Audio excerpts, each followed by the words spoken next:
Berceau de l'Ogooué, le plus long fleuve du Gabon avec ses 1200 km qui prend sa source non loin de la localité de Boumango, est considéré comme le château d'eau du pays en raison de son importante hydrographie qui très tôt a suscité l'intérêt des premiers explorateurs lancés à la conquête des terra incognita. La province du Haut-Ogooué, située à la lisière de la frontière avec le Congo voisin au sud-est du Gabon, est fortement dominée par un relief constitué de plateaux adossés au massif du Chahu qui s'étendent sur une superficie de 36 547 km², soit environ 10% du territoire national. Avec une altitude moyenne de 400 mètres au-dessus du niveau de la mer, la région du Haut-Ogooué est soumise au climat subéquatorial chaud et humide. 50 ans après notre indépendance, cette région est placée sous l'autorité administrative d'un gouverneur assisté de 11 préfets. Je définis la province du Haut-Ogooué comme étant une province potentiellement minière, agricole et touristique. La province du Haut-Ogooué est constituée de 11 départements et 3 districts. Vous avez déjà sillonné certains de ces départements. Vous avez dû vous rendre compte un peu de l'éloignement, de l'étendue, je veux dire, de la province.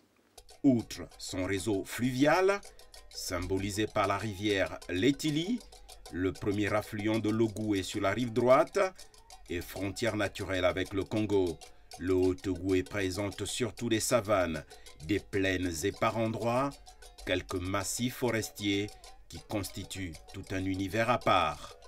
La sécheresse relativement forte dans la région a donné naissance à des plaines herbacées piquetées d'arbustes à la morphologie surprenante et étonnante.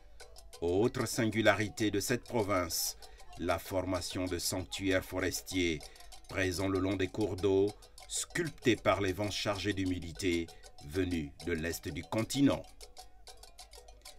Les cours d'eau ont été le facteur déterminant dans la pénétration et la découverte du Gabon au XIXe siècle par les explorateurs. Le premier d'entre eux à s'aventurer dans le bassin du Haut-Ogooué fut Paul Bellini du Chahu entre 1855 et 1865. Son nom est immortalisé par le massif qu'il parcourut jusqu'aux portes de la Lebombi, l'une des rivières de la région. 8 ans plus tard, Marche et Compiègne lui emboîtèrent le pas à la recherche de la source de l'Ogooué. En 1877, du Bellay longea la Lebombi avant de remonter jusqu'aux chutes de Poubara, puis l'expédition de Pierre Savorgna de Brazza, lancée à la conquête de l'Ogooué, fonda le 13 juin 1880 le poste qu'il baptisa Franceville, par similitude au paysage évocateur de sa région natale qui séduit l'explorateur. Les descendants des autochtones du village Moulili, sur lequel a été érigé le poste de Franceville, s'en souviennent.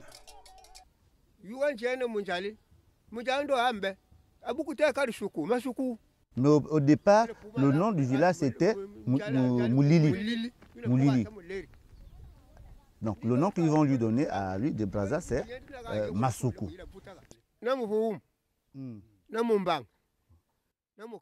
Donc il y a 6 grands parlers dans la commune de Franceville. Tous ceux qui parlent, soit au Bamba, soit Bateke, soit les Ndoumo, soit quoi, tout le monde sont venus du Congo. Tout le monde sont venus vers le Congo, vers Kélé. Les Obamba qui s'appellent les Mbeti, c'est notre racine là-bas. C'est lié avec les Mbossi.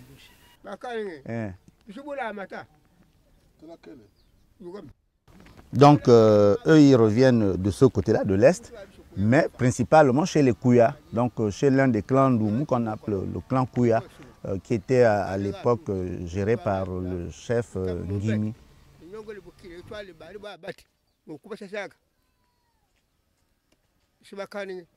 L'établissement de l'administration coloniale dans la région n'a pas été sans conséquence pour sa démographie.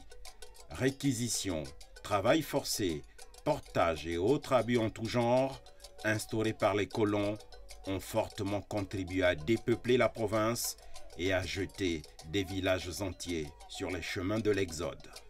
À l'époque, lorsque les gardes territoriales arrivaient ici, une fois quand vous apprenez la nouvelle, on vous dit que le chef, le garde territorial va arriver d'ici là, les gens prenaient précaution, préparaient des emplacements pour aller se cacher là-bas et tout.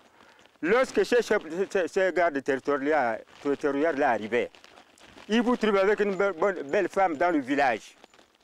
Aujourd'hui, c'est sa femme. Il va vous demander de lui céder ta femme. Il va te demander de te mettre sous le lit pour que vous suivez tous les mouvements qu'il va faire avec ta femme. Et tu n'as rien à dire. Il arrive dans un village, il vous demande d'aller à la chasse. Une fois quand vous partez à la chasse, vous ne ramenez rien. Il va remplir une cuvette d'eau, il va vous donner à chacun un manioc, vous allez manger à l'eau. Si chacun ne finit pas son manioc à l'eau, et c'est la guerre. Et c'est comme ça qu'il bâtissonnait, vraiment c'était tout un calvaire. Le bilan frappait les gens. Les miliciens qui viennent devant, les mamans là ont vu, mes pères là ont eu chaud, avec les chicottes. Mais si tu ne vois pas, tu ne peux pas les voir, tu mets la torche là, un morceau jusqu'au bout là. C'est pour sauver à 4 h du matin, quitter le village. Ce phénomène migratoire des peuples bantous venus des bords du lac Tchad pour donner naissance au royaume du Congo, dont une branche remonta jusqu'à la mer, rencontra sur son chemin les Pygmées, dont la présence remonte à vers 5000 ans avant Jésus-Christ. Aujourd'hui, ces populations indigènes, disséminées à travers tout le Gabon, se souviennent encore de leur arrivée à Boumango. Avant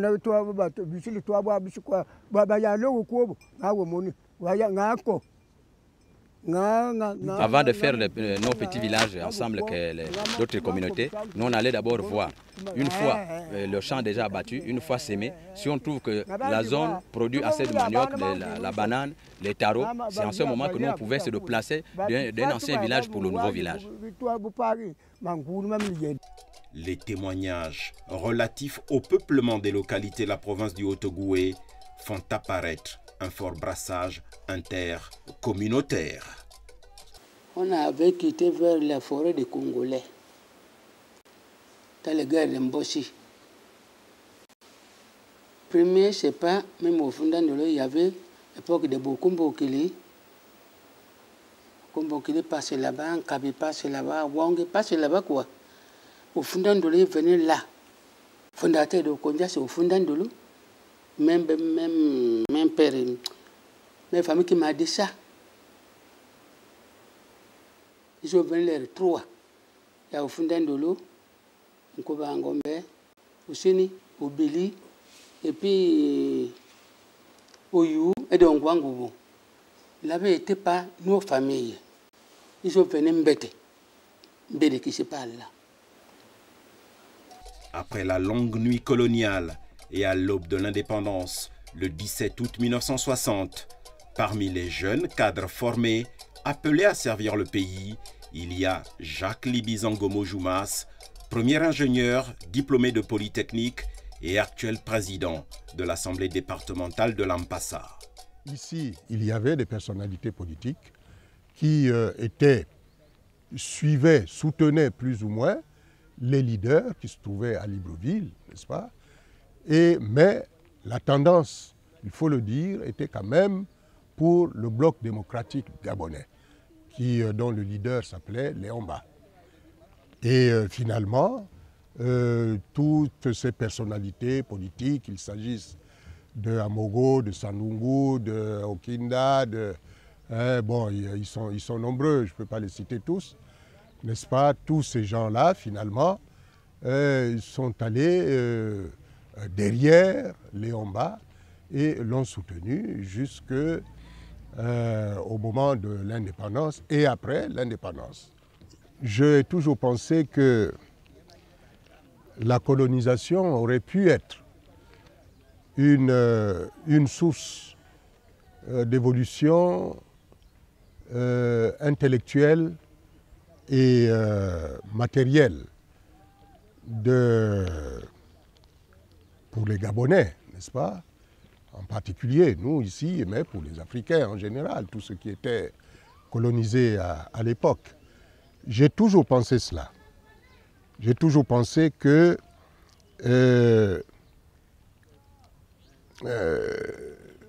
si la puissance coloniale avait mis en place une exploitation équitable, rationnelle de nos ressources, eh bien, le Gabon et les Gabonais n'en seraient pas où ils se trouvaient au moment de l'indépendance.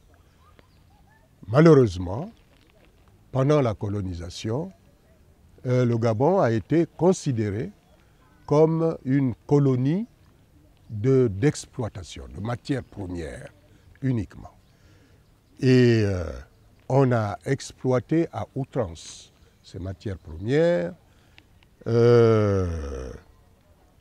pour l'exportation et exclusivement au profit de la puissance coloniale. Autre évocation, celle de Ludovic Youmou, ancien prophète d'Okonja. Quand j'ai vu Okonja en 1930, Okonja n'était pas ainsi. Toutes les cases étaient empisées, en terre battue, couvertes de paille. C'est la paille qui était comme tôle. Et tout ce que vous voyez là était des plantations. J'ai vu ça les jours où on a amené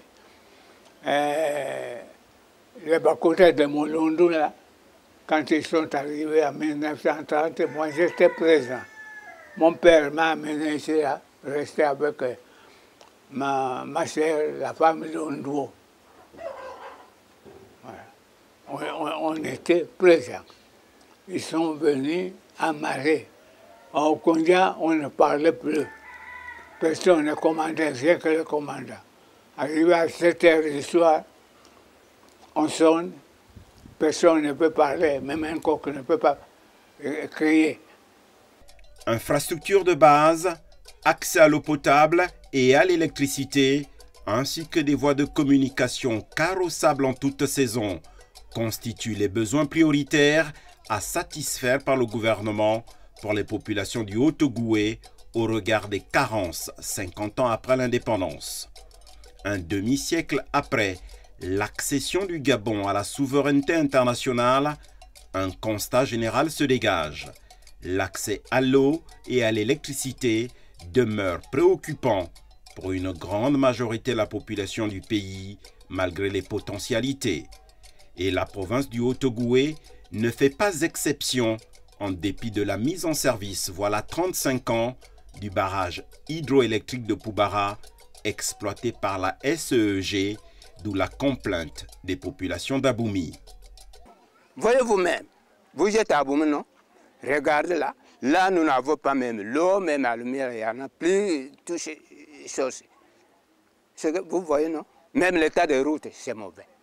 Nous sommes là toujours comme le grand-père nous a laissé. Je ne crois pas que là, il y a la ville. Voyez vous-même, ce qu'on dit que la ville. Seulement que les gendarmeries, la préfecture, on a créé. L'école depuis hein, le premier village là-bas. Le père là, le père qui a créé l'école catholique depuis longtemps, c'est pas qu'aujourd'hui là qu'on a créé l'école là-bas. Autre secteur sensible, la santé. Le Haut-Ogooué n'est pas mal loti. Inauguré en 2003, l'hôpital régional Amissa Bongo de Franceville figure parmi les meilleurs établissements sanitaires du pays. Épaulé par le Centre international de recherche médicale, le CIRMF, de renommée mondiale, cette formation a su faire face à de nombreuses épidémies, dont celle récente du chikungunya dans la zone. Alors, lorsque nous avons déclaré l'épidémie, il y a eu la composition immédiate d'un comité de riposte. Et ce comité de riposte comprend les techniciens du Centre hospitalier régional Amissa Bongo, les techniciens du CIRMF, les techniciens de la direction régionale de la santé. Et d'ailleurs, nous travaillons en collaboration avec notre hiérarchie au niveau du ministère de la Santé qui régulièrement nous donne un certain nombre d'instructions.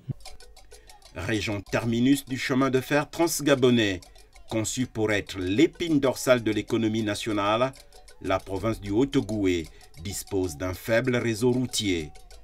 Menacée d'être envahie par la forêt, la route reliant Franceville à Boumango, longue de 113 km, mérite d'être régulièrement entretenue. Même cas de figure sur l'axe Okonja-Aboumi, où le ruissellement des eaux de pluie laisse apparaître les cassis, à peine masqués par la terre battue, qui sert de revêtement, constituant ainsi un réel danger pour l'automobiliste qui s'y aventure après une averse. Nids de poules et autres crevasses offrent à la vue un paysage lunaire. Petite éclaircie tout de même dans cet univers, le bitumage du tronçon routier entre Franceville et Mounana, dont le prolongement reliera la localité de Lastourville dans l'Ogooué-Lolo voisine, en attendant la poursuite des travaux entamés en 2009. Face à ces manquements, l'État gagnerait avec le concours des partenaires multi- et bilatéraux à mettre un accent sur la réhabilitation, voire la construction d'un réseau routier praticable en toute saison. Car ne dit-on pas que la route est source de développement et moteur de l'économie dans une région à vocation minière, mais qui lentement a amorcé sa diversification.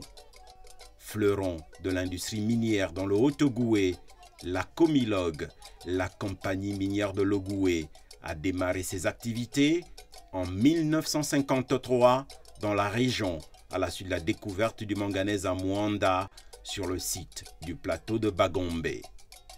Le site à l'état initial est une savane faiblement arbustive comme on le voit sur le plan. Et nous avons donc 5 mètres de stérile juste en dessous de la végétation avant d'accéder au minerai proprement dit. Bien sûr, quand on le voit dans le train ou au Vendo, il est tout noir le minerai, mais ici sur site, il est recouvert d'argile et présente donc cette coloration ocre, rougeâtre. Alors ici, nous avons du bas de la vallée jusqu'au sommet où nous sommes, une ancienne exploitation, une exploitation en cours où on voit progressivement des monticules de stériles qui ont rebouché les fouilles sur lesquelles on a prélevé du minerai. Et comme ça, de proche en proche, nous acheminons vers le sommet du gisement, vers la partie plane.